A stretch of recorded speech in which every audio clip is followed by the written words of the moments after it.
Radio Universidad de Chile presenta Tras las líneas, conversaciones con Manuel Antonio Garretón, Premio Nacional de Humanidades y Ciencias Sociales. Programa producido en el Departamento de Sociología de la Universidad de Chile con el auspicio del Centro de Estudios de Cohesión y Conflicto Social, COES. Muy buenas tardes, bienvenidos y bienvenidas a Tras las líneas, el programa semanal del Departamento de Sociología de la Universidad de Chile, con el auspicio del Centro de Estudios de Cohesión y Conflicto Social, el COES, en que revisamos lo que ocurre en el mundo, cómo nos afecta como sociedad, como personas, desde la perspectiva de las ciencias sociales. Quisiéramos hoy día haber hecho una conversación con algún investigador, algún académico sobre el tema de la guerra en este momento entre israelí y palestino, pero eso no ha sido posible. Y teníamos preparado un programa que revise lo que está pasando en este momento en el proceso constitucional, sobre todo teniendo en cuenta que esta semana comienza el debate de la comisión experta, en que tendrá que votarlo, creo que en 5 días, lo que ha sido propuesta por la Convención Constitucional. Y tiene algunas posibilidades de modificarlo, pero son pocas. Y entonces hay un cierto clima un gran clima de preocupación, de que aquí vaya a salir un texto que reproduzca desde otra perspectiva y desde otros contenidos lo que ocurrió en el primer proceso constituyente, que fue el que una eventual mayoría, que se dice normalmente circunstancial, logró aprobar en el debate constitucional, logró aprobar todas las propuestas y demandas que ella sostenía, sin el diálogo suficiente para incorporar otras visiones que le permitieran darle una mayor legitimidad. Y eso fue castigado por la ciudadanía, como todos sabemos, por el plebiscito que dio un abrumador rechazo. Y entonces se inició este nuevo proceso constitucional que ha estado marcado por el predominio de las posiciones más conservadoras y, uno diría, incluso autoritarias, en que de lo que se trata no es tanto de contener lo que había sido el proceso anterior, sino que se trata de revertir los principios fundantes de la sociedad chilena, incluso establecidos en la Constitución del 80. Es decir, el texto aprobado por el Consejo Constitucional constituye una regresión, no solo la marca de una determinada identidad ideológica, sino un regreso. Es en ese sentido más retardatario, más conservador, más limitante de los principios básicos de una constitución democrática que lo que era la Constitución del 80. Ese es el gran riesgo que se corre. Entonces, para conversar sobre esto, sobre algunos aspectos de esto, hemos invitado a alguien que ha estado ya presente en nuestro programa y que al mismo tiempo ha sido bastante partícipe de los dos procesos constituyentes. El primero, porque estuvo en la comisión que hizo la propuesta inicial, la comisión técnica de 7 personas, que lo que hacía era organizar, digamos, cómo sería el proceso constituyente, que después se transformó en proyecto de ley, que hubo que alguna de reforma constitucional y que hubo que hacerle también algunas reformas posteriormente desde el Congreso. Y en el segundo proceso que está culminando actualmente, estuvo en la fase previa, por decirlo así, o paralela, que era el de participación. Se trata de Claudia Hayes, que, como digo, estuvo en la Comisión Técnica y estuvo del primer proceso y ahora estuvo a cargo del proceso de participación como representante de la Universidad de Chile en esa comisión que se armó entre la Universidad de Chile y la Universidad Católica para organizar el proceso de participación, que era en algún momento paralelo, en algún momento era previo al proceso propiamente constitucional. Y Claudia Hayes es cientista política, doctorada en la New School University, en la cual, creo que lo dije la vez anterior, me tocó ser profesor, creo que justo un año antes que ella fuera estudiante, así que no me tocó ahí como estudiante. Es jefa de la carrera de Ciencia Política en el Instituto, en el INAP, Instituto Nacional de Administración de Asuntos Públicos de la Universidad de Chile. Es periodista, además, y como decía, ha estado muy involucrada en los procesos, ambos procesos constitucionales. Es autora también de un libro que se llama ¿Por qué necesitamos una nueva constitución?, que fue publicado por Aguilar en el 2020, y autora de múltiples artículos, ha presidido la Asociación Nacional de Ciencia Política, etc. Entonces, vamos a conversar con ella sobre esto. Yo quisiera partir dándote la bienvenida, Claudia. Por la pregunta, ¿cuáles serían, a tu juicio, los rasgos principales, digamos, tanto desde el punto de vista de los aspectos positivos como de los aspectos negativos, que tuvo el proceso de participación esta vez, en este segundo proceso que tú con otras personas de alguna manera administraron? Y en relación con el primero, o sea, ¿y qué incidencia tiene? ¿Qué incidencia tiene o va a tener o tuvo este proceso de participación en el texto que se está proponiendo ahora? ¿Fue un proceso con mayor participación, con menor participación, con mayor interés, con menor interés? ¿Hubo temas nuevos o temas en que se puso énfasis distinto al anterior? Partamos por ahí, no por toda la respuesta completa, pero digamos, básicamente los rasgos principales que tú ves en este proceso. Bueno, muchas gracias por la invitación, Manuel Antonio. Un gusto estar de nuevo en Tras las Líneas, un programa que yo escucho mucho. Yo creo que es bien interesante ver lo que ha pasado con la participación ciudadana, porque tenemos una comparación de 3 procesos o 3 discusiones ciudadanas sobre el cambio constitucional.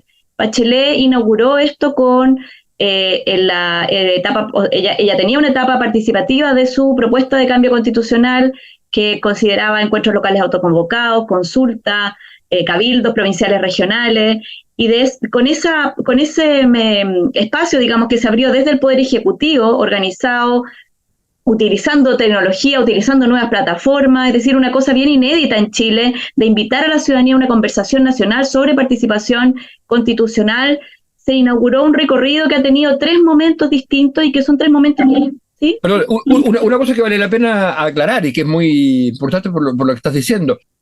De hecho, eso fue lo principal del proceso de Bachelet, exactamente. Del proceso de Bachelet. Lo principal fue la participación ciudadana. No se habla tanto del texto, porque el texto nadie lo conoció mucho, fue presentado en el último momento al Parlamento. En cambio, de lo que se habla de los cabildos. Fue una experiencia muy marcadora para la ciudadanía. La gente que participó, yo participé activamente.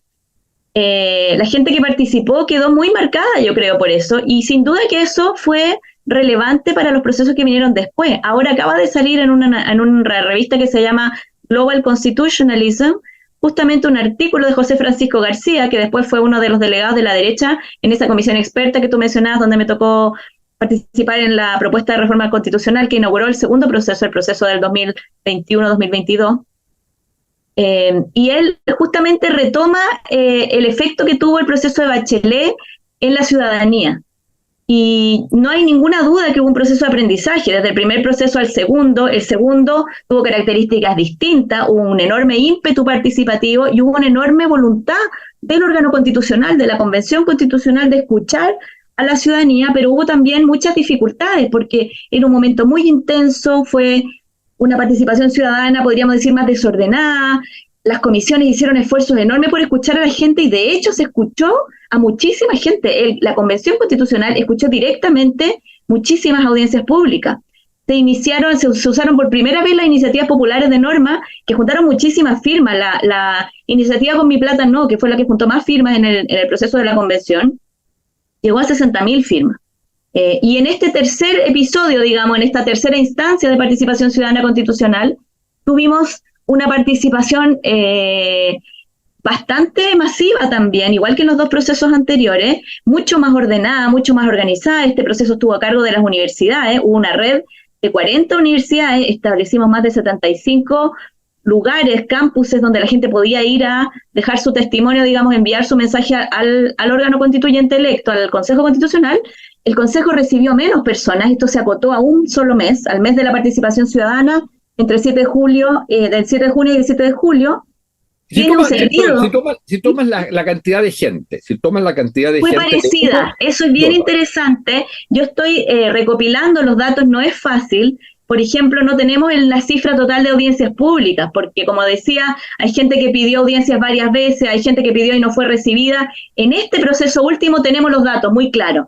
En el proceso de la convención hay muchas fuentes distintas, hubo recambios en los equipos de la Secretaría de Participación, no se llamaba Secretaría de Participación, había una unidad, una comisión de participación ciudadana.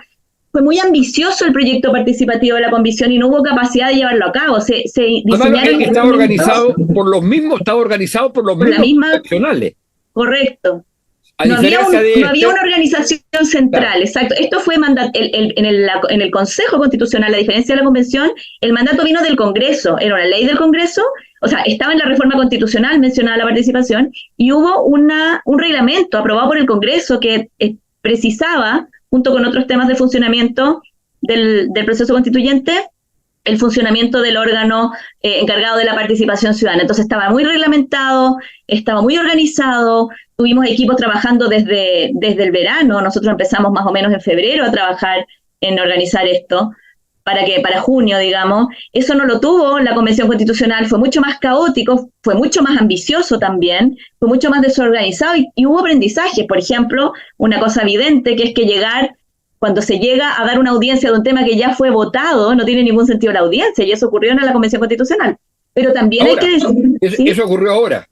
No, en la anterior. Ahora no, ahora fue, la gente dice, pero ¿cómo un solo mes? Bueno, los plazos del proceso eran un año, y si queríamos que esto tuviera alguna incidencia, tenía que llegar al principio. Si estuviéramos ahora haciendo mecanismos de participación ciudadana, no serviría de nada, porque ahora, como tú decías al principio, estamos en la etapa final, se están revisando las propuestas del Consejo Constitucional por la comisión experta. La comisión tiene 5 días para pronunciarse de cosas que le parezca que no debieran quedar en el texto, y eso que se debieran revisar.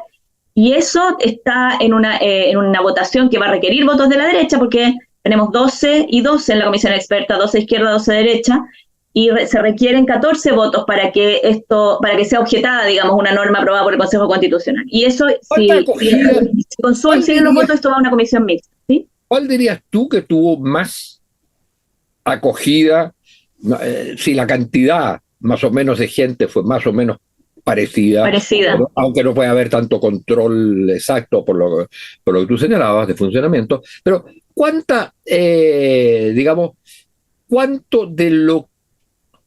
crees tú que de los dos procesos, independientemente de que uno haya sido mejor o peor organizado uno del otro, pero va a tener más incidencia la participación en los contenidos? Yo tengo la impresión, pero esto lo estoy recién recopilando la información, tengo la impresión de que la Convención Constitucional tenía mayor voluntad de escucha, pero yo sí tengo hay bastante evidencia de que en ambos procesos finalmente lo que se recogió fue lo que iba en sintonía con lo que los consejeros o los convencionales querían aprobar. Es decir, yo creo que esto parece dar la señal de que no es esperable que un órgano participativo pueda forzar a los representantes a apoyar iniciativas que no estaban ya en su agenda. Entonces, lo que ha ocurrido con la participación en ambos procesos es que los consejeros o convencionales recogieron aquello que iba más en sintonía con sus propias ideas. Lo que pasó en la Convención Constitucional es que mucha de la participación era participación más bien de izquierda, por lo tanto era fácil para la Convención recogerla. En el Consejo, aunque también hay que decir que las iniciativas de derecha han sido, por ejemplo, muy efectivas en iniciativas populares de norma. Como decía, por ejemplo, la Con mi plata no. Con mi plata no fue la número 1 en el primer proceso y número 2 en el segundo. En la primera obtuvo 60.000 firmas, en el segundo obtuvo 20.000 firmas. Y ahora, y la verdad es que las iniciativas de derecha, la Convención Constitucional no las recogió, y las iniciativas de izquierda, el Consejo Constitucional no los ha recogido. ¿Y cuál fue la primera esta vez? Esta vez fue los derechos de los animales. Esa fue la que obtuvo más votos. En segundo lugar entró Con mi plata no. Perdón. En este proceso. Los derechos de los animales no va a quedar en el texto. No va a quedar. Y otra cosa que es interesante es que de las 31 iniciativas populares de norma que entraron en este proceso, más o menos la mitad son de derecha y la mitad son de izquierda. También yo creo que esto nos da algunas lecciones sobre qué se puede esperar de la participación ciudadana y de las iniciativas populares de norma. Quizá una advertencia respecto de los anhelos de algunas personas de reemplazar la representación y la deliberación por mecanismos de democracia directa o por participación directa vinculante. Cuando hablamos de 20.000 firmas, eso no es una participación representativa. También hemos visto la capacidad organizativa que tienen distintos intereses, distintos grupos. O sea, también yo creo que estudiar estos procesos ayuda a desmitificar un poco esa idea de que la participación ciudadana como que no tiene color político, no tiene intereses. Estos son intereses organizados, son las mismas personas las que se han movilizado en los tres procesos, son más o menos números similares y son claramente intereses. O sea, detrás de las iniciativas populares de norma hay organizaciones sociales, hay organismos de la sociedad civil, hay intereses económicos, hay seguramente partidos políticos, hay la capacidad de movilización. Pero fíjate que hay una cosa que lo que estás diciendo que me parece súper importante de darle vuelta, y es que uno puede decir que el Con mi plata no sea un elemento central, fundamental, de lo que podría ser una propuesta de derecha constitucional. Se puede, en torno a una demanda específica, que es sobre el tema de las pensiones, pero articular todo una filosofía conservadora, digamos, de propuesta de constitución, en torno a ese principio. En cambio, que la propuesta más amplia de lo que uno podría llamar, o sea, la de más resonancia, la de mayor cantidad de firmas, que uno podría llamar una propuesta de izquierda, que se identificaba, sea la de los derechos de los animales, y no la de los derechos sociales u otra. Entonces quiere decir que lo que uno podría, en cierto modo, hay que darle vuelta a esto, pero que en el fondo la izquierda propiamente tal, o el mundo de izquierda, la cultura política de izquierda, se movilizó mucho menos.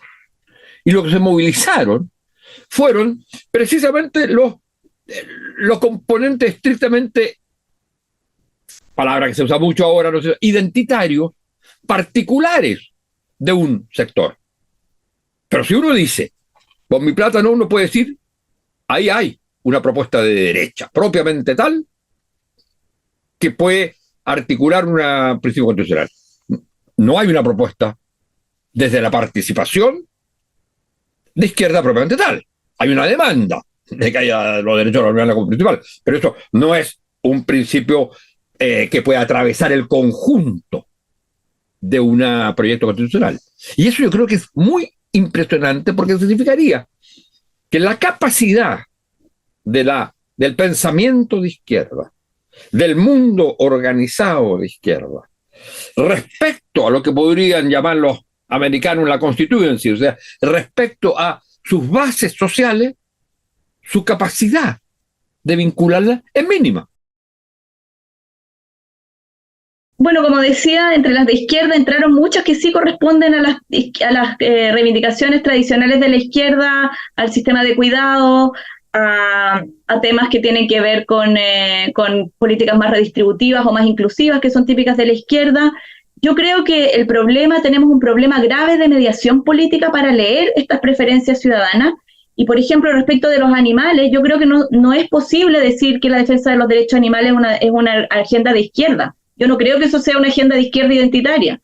Yo creo que la defensa de los derechos animales es transversal, como lo es el medio ambiente. En todos los mecanismos de participación, lo que figura número uno, en todos, consistentemente, son los temas ambientales. Y eso es porque los temas ambientales aunan, hay una cosa quizá generacional, aunan visiones de izquierda y visiones de derecha. Es decir, los temas de sustentabilidad, de protección del medio ambiente, combinan ideologías, cruzan ideologías.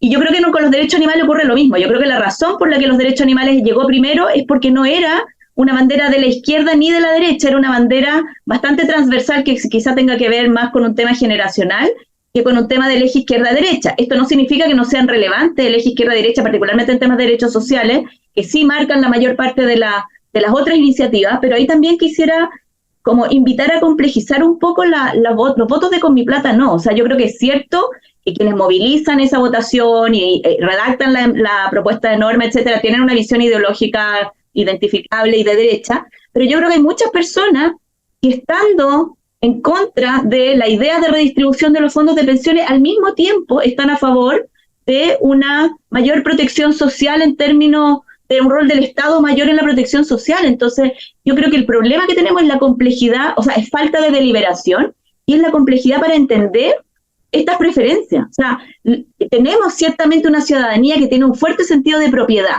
que quiere un derecho de propiedad fuerte, y de eso se empleó la derecha en su campaña con el tema de la vivienda, para rechazar la propuesta constitucional, para decir que la propuesta de la Convención debilitaba el derecho de propiedad, etcétera. Y hay un sentido, y claro, en la ciudadanía en Chile de apego a la propiedad, pero convive con un sentido fuerte de demanda de mayor Estado y de mayor presencia pública en salud, educación, pensiones, vivienda. Entonces, yo creo que muchas de estas opiniones y propuestas no son dicotómicas, no son mutuamente excluyentes, y por eso que también es difícil de leer la participación ciudadana. Por eso que se requieren canales mediadores que, en el fondo, discutan qué significa en términos de políticas públicas una propuesta como Con Mi Plata no versus una demanda de mayor presencia pública y de mejores pensiones, por ejemplo. Y ahí yo creo que tenemos un problema grave, y creo que nuestros espacios de participación ciudadana demuestran la fragilidad de los canales de mediación, la pobreza de la discusión pública. Creo que la discusión política en el Consejo Constitucional ha sido muy pobre en el último. Hemos tenido muy poca deliberación, y lamentablemente también por el cansancio de la gente, etcétera, por el clima político, se ha hecho muy difícil esgrimir razones y argumentar sobre estos temas de una manera que lleve a poder canalizar mejor las preferencias ciudadanas. Yo creo que tenemos un problema, todo esto creo que apunta al problema grave de mediación política, y también a que la participación ciudadana no es capaz de resolver ese problema de mediación. Bueno, la tesis de Negreto, que estuvo en el programa pasado, acá, era precisamente esa, el que hay una total desarticulación entre, digamos, actores políticos prácticamente inexistentes en su capacidad de actor político, no en la capacidad, digamos, de participar en un congreso o de ganar una elección, en su capacidad de articulación entre lo que es lo político y lo social, que hay una total debilidad de eso. Ahora, lo que me interesaba también de ir pensando, al final, en los dos procesos, en términos del contenido, la participación ciudadana no es totalmente incidente, sino que es más bien de inclinarse por una u otra cosa. Y ahí, atendiendo a qué.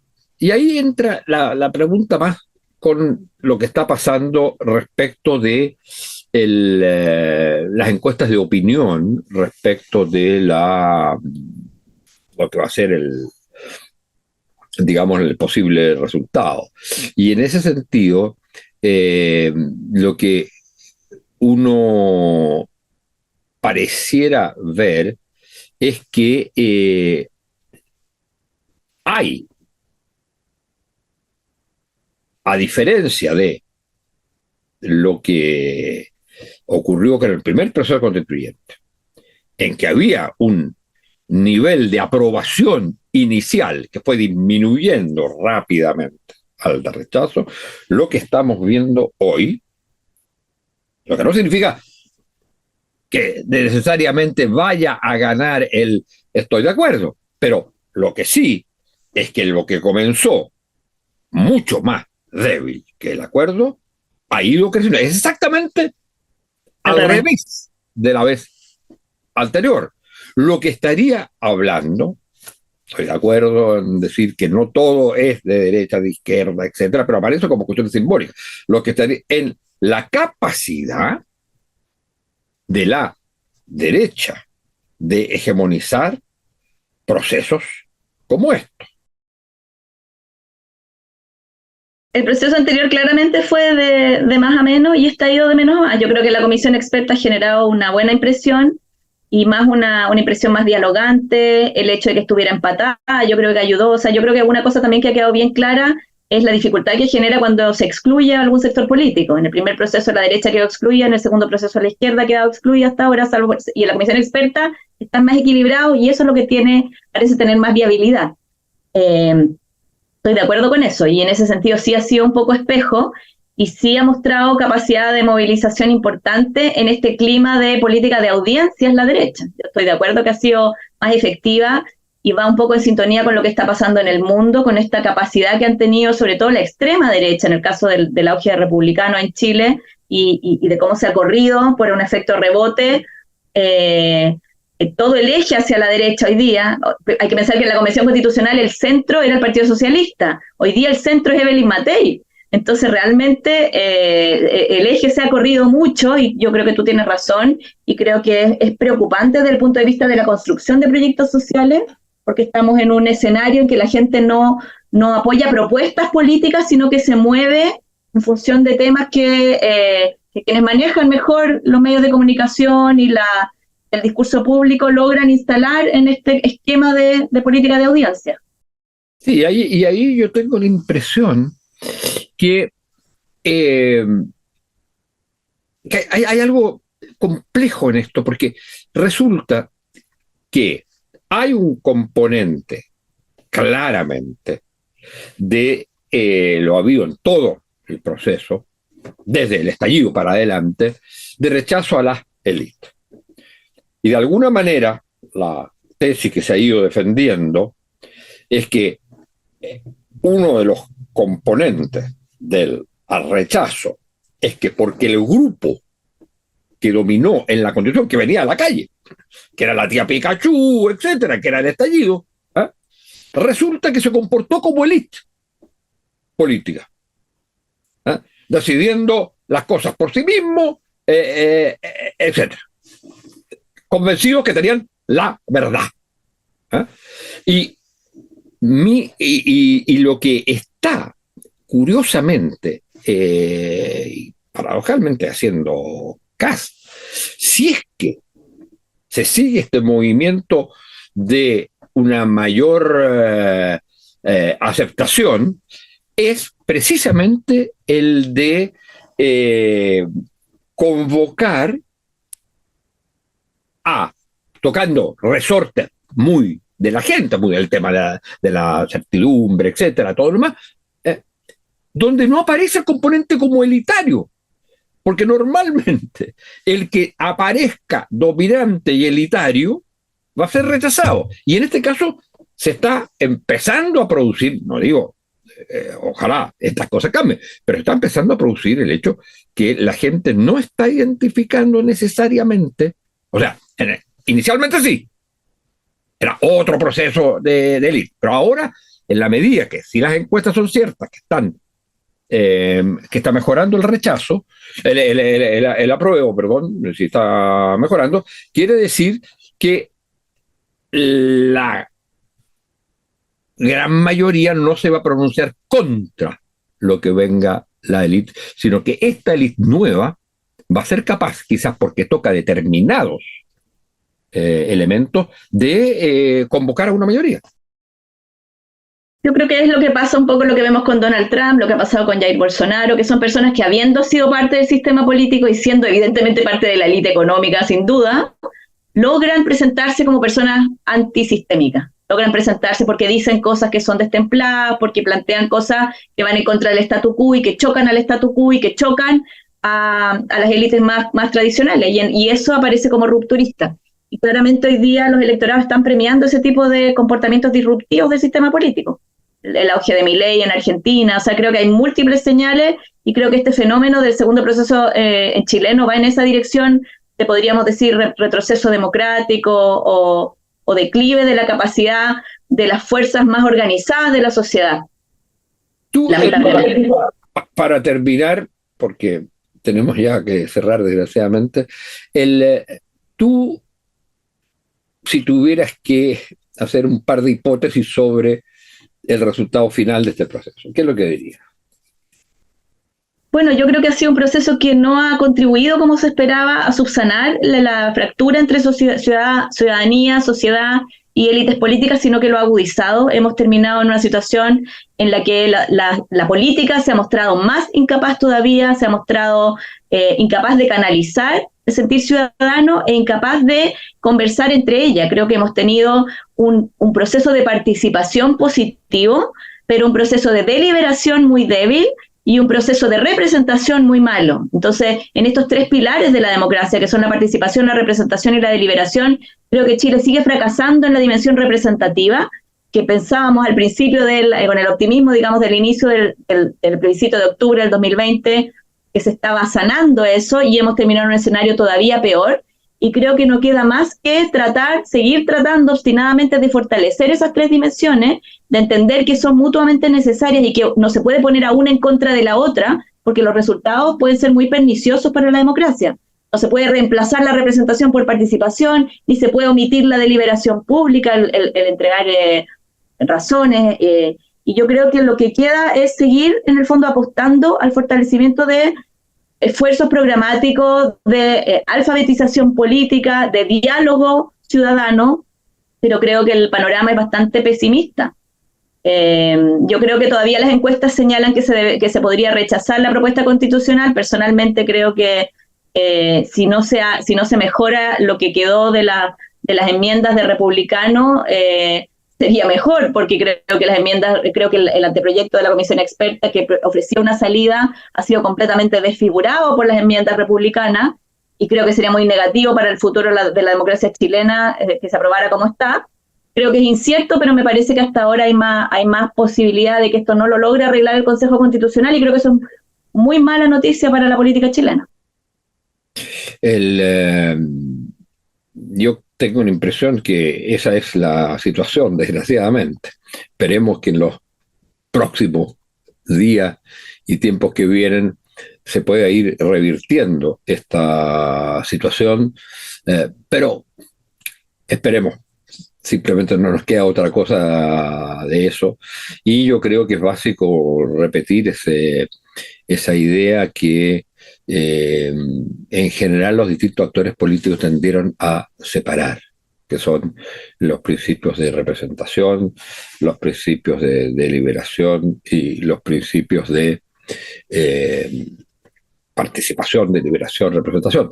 Ahora, yo tengo la impresión que en el primer proceso primó otro principio que es distinto y que es contradictorio de alguna manera con lo anterior y que sin embargo a veces parece necesario. Hay lo que uno podría llamar un cierto principio de democracia expresiva, que está alimentado por el ethos no republicano liberal, no igualitario de, digamos, como podría ser el ethos de una democracia, de una socialdemocracia, sino, o el ethos comunitario, sino más bien el ethos precisamente de la democracia es lo que yo digo. El acto más democrático es cuando yo me expreso independientemente de cualquier cosa. Y la expresividad, lo que tiende a veces, a diferencia de los otros principios, si se juntan, es de separar. Porque al final, y el mundo de las redes es el mundo que mejor expresa eso, donde lo que importa no es mi comunicación con el otro, sino el yo estar ahí, yo verme ahí, y que me escuchen. Y no tengo necesidad de escuchar, salvo a los que son iguales a mí. Bueno, muchas gracias, Claudia, por haber estado con nosotros. Muchas gracias a ustedes, señoras y señores auditoras y auditores. Y será hasta la próxima semana. Muchas gracias. Radio Universidad de Chile presentó Tras las líneas, conversaciones con Manuel Antonio Garretón, Premio Nacional de Humanidades y Ciencias Sociales. Programa producido en el Departamento de Sociología de la Universidad de Chile con el auspicio del Centro de Estudios de Cohesión y Conflicto Social, COES.